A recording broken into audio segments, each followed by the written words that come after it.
Uma comunidade religiosa é atormentada por um brutal assassinato, com as suspeitas caindo numa jovem aparentemente inocente, fazendo então com que alguns erros do passado voltem a atormentar algumas pessoas.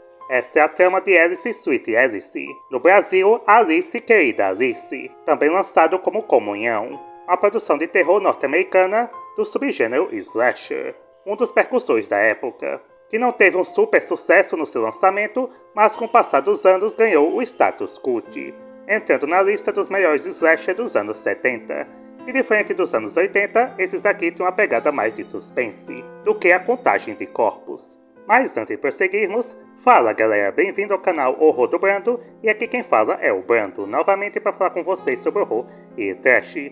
Eu trago então esse slasher pouco conhecido, porque hoje é aniversário de outra inscrita, a Rika Sayonji, que me pediu para falar desse filme aqui. Mas só para lembrar, não se esqueçam de deixar o like, se inscrever no canal se for novo, ativando as notificações para não perder nenhum novo conteúdo e recomendando o vídeo para amigos e familiares fãs do gênero. Agora vamos prosseguir.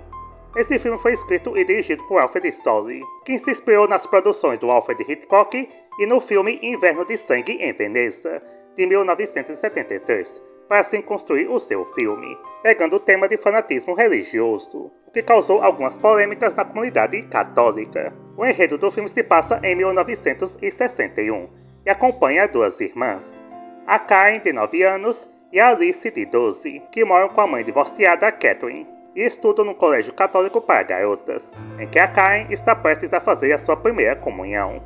E antes de ir, ela visita o padre, chamado Tom, que entrega para ela o crucifixo que pertenceu à mãe dele, como presente para Karen, o que deixa sua irmã Alice com ciúmes, em que ela pega uma máscara translúcida e passa a atormentar a governanta do padre, chamada Senhora Tredoni, porque a Alice tem comportamentos que beiram a psicopatia, em que ela gosta de ficar atormentando a sua irmã, que rouba sua boneca e fica dando sustos. Mas quando chega a hora da primeira comunhão, em que todas as garotas se preparam, a Karen, que está lá vestida toda pronta, ela acaba sendo atacada por uma figura usando uma capa de chuva amarela e uma máscara translúcida igual à da Alice, e que mata a Karen estrangulada, arrancando depois seu crucifixo, guardando seu corpo e tacando fogo nele. O seu corpo é então encontrado por uma freira, uma revelação chocando todo mundo, principalmente a sua mãe, que fica desesperada, com as suspeitas então caindo em cima da Alice, pelo comportamento violento que ela tem com a sua irmã, e durante o enterro da Karen, aparece o pai delas, chamado Dominique, que se casou com a nova mulher, e por causa disso não tem um bom relacionamento com a Alice. E também chocado com a morte da sua filha, ele decide ele próprio começar a investigação para descobrir o responsável pela morte dela, já que o detetive chamado Spina está tratando formalmente do caso, mas não do jeito que o Dominique queria. E por causa desse incidente, a irmã da Catherine, chamada Anne, começa a morar com ela para ajudá-la nos afazeres, mas que ela e a Alice não têm um bom relacionamento, porque fica explicado que a Catherine e o Dominique tiveram a Alice antes de se casarem, o que para católicos tradicionais isso é um pecado contra Deus. E junto com elas, no andar de cima, mora o senhorio, chamado Afonso, um homem com obesidade mórbida. E quando a Alice vai entregar o cheque do pagamento, ele tenta molestá-la, mas ela acaba fugindo e depois dá o troco, porque como é explicado, ela tem sintomas de psicopatia, sendo fria e manipuladora. Só que após ter uma discussão com a sua tia, a Anne, essa última, quando vai procurá-la, acaba sendo atacada pelo assassino da Karen, usando a mesma capa de chuva amarela e a máscara translúcida, que a esfaqueia e a deixa ferida. Só que não consegue terminar o serviço e foge, com a Catherine socorrendo a sua irmã e a levando para o hospital. E lá ela conta para Catherine que quem atacou ela foi a Alice, algo que a Catherine não quer acreditar.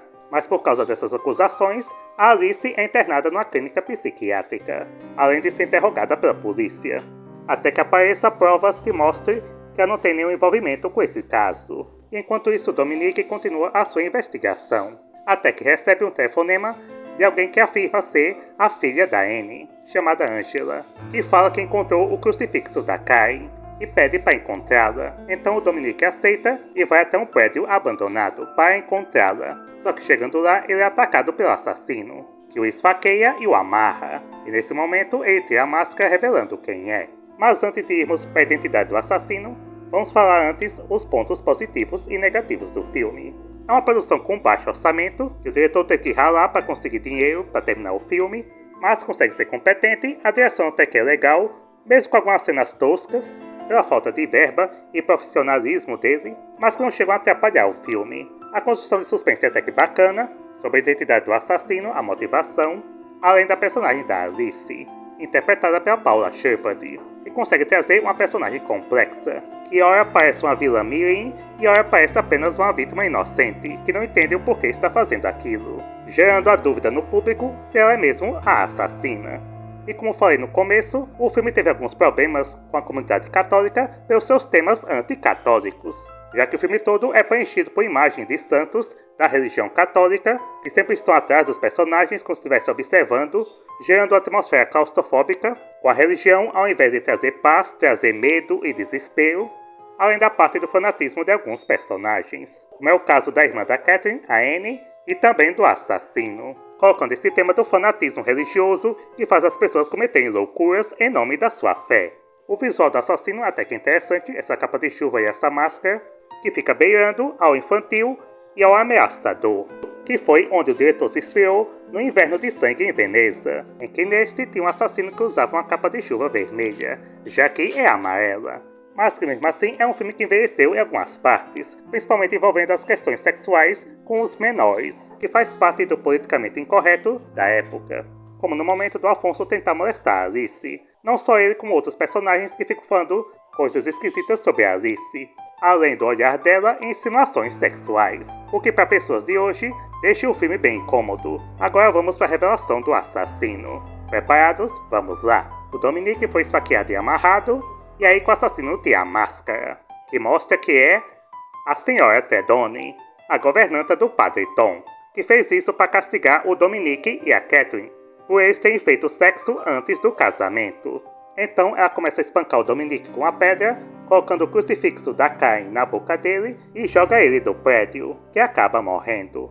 E horas depois, a Catherine vai visitar o Padre Tom, só que não está em casa apenas a senhora Tredone, que passam a conversar e a senhora Tredone explica que a filha dela também morreu durante a primeira comunhão e percebeu que as crianças são punidas pelo pecado dos seus pais. Por isso a motivação dela é ter matado a Karen, castigando nela o pecado da Catherine e Dominique da relação antes do casamento. Depois disso o Padre Tom chega e fala para Catherine que o Dominique morreu, e durante a autópsia é encontrado o crucifixo no estômago dele, o que tira as suspeitas da Alice, que é então liberada da clínica psiquiátrica, voltando a morar com a sua mãe. Só que após isso, a senhora Tredone entra no apartamento da Catherine com a capa de chuva e a máscara, que é descoberta pelo Afonso, que acaba vendo seu rosto, então ela o esfaqueia e também o mata. Só que na mesma hora, o detetive Spina chegou e viu a senhora Tredone fugindo sem a máscara, em que ela corre em direção à igreja, que está acontecendo a missa. Então a polícia chega até o Padre Tom, explicando que ela é a assassina, e pede para manter ela distraída para que eles possam prendê-la. Só que durante a comunhão, o padre nega a hóstia à senhora Tredone, mas com raiva ela pega uma faca e esfaqueia o padre, que acaba morrendo nos seus braços. Então a polícia entra correndo e prende a senhora Tredone, com o filme terminando com a Alice pegando a bolsa da senhora Tredone junto com a faca ensanguentada, que ela guarda e sai da igreja, deixando a entender que a Alice é mesmo uma psicopata, e talvez continuará os crimes da senhora Tredone. Então Alice, querida Alice, é um bom filme slasher, não tem o mesmo padrão dos anos 80 com várias mortes. Aqui os assassinatos são poucos, mas são bem construídos e até sangrentos, privilegiando mais uma atmosfera de suspense. Ele tem algumas cenas toscas por causa da direção e do baixo orçamento, além de cenas incorretas hoje em dia, mas no que se propõe de ser uma boa produção de suspense, assassinato e trazendo esse tema de fanatismo religioso, é uma boa pedida. Além do filme ter ficado conhecido por ser um dos primeiros papéis da Brooke Shields, que faz a Karen, a atriz que ficou famosa nos anos 80 por fazer o filme que mais passou na sessão da tarde, A Lagoa Azul, o que fez com que o filme ficasse mais conhecido. Não é o melhor slasher, mas é bem feito em algumas partes, tendo um assassino interessante com boa crítica e um final impactante. Então dou ao filme a nota 7. Para quem nunca assistiu, ele está completo aqui no YouTube, inclusive dublado. Link na descrição. Então, gostaram do vídeo? Não gostaram? Deixem nos comentários, como sempre. E deixem aí também se assistiram Alice, querida Alice ou Comunhão, e se gostam dele ou não. Até o próximo vídeo e tchau!